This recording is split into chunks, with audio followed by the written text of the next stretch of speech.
refugees coming to America. And on the subject of refugees, more than half of all Americans now say they oppose taking in refugees from Syria and across the Middle East.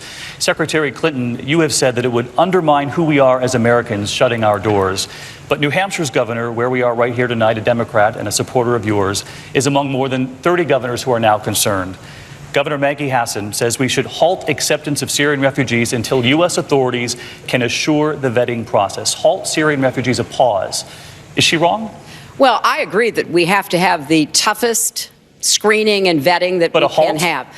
I don't think a halt is necessary. What we have to do is put all of our resources through the Department of Homeland Security, through the State Department, through our intelligence agencies, and we have to have an increased vetting and screening. Now, this takes, David, 18 months to 24 months, 2 years. So I know it's not going to happen overnight. And everything that can be done should be done. But the process should move forward while we are also taking on ISIS, putting together the kind of strategy that I've advocated for, and making sure that the vetting and the screening is as tough as possible.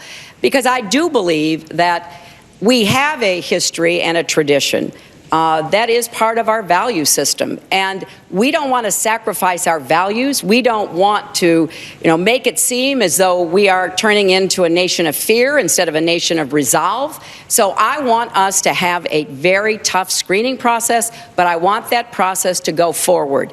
And if at the end of 18 months, 24 months, there are people who have been cleared, and I would prioritize widows and orphans and the elderly, people who may have relatives, families, or who have nowhere else to go. I would prioritize them, and that would, I think, give the American public a bit more of a sense of security about who is being processed and who might end up coming as refugees. Governor O'Malley, obviously you were governor yourself at one time. What would you say to New Hampshire's governor tonight? Is she wrong on this? What I would say is this.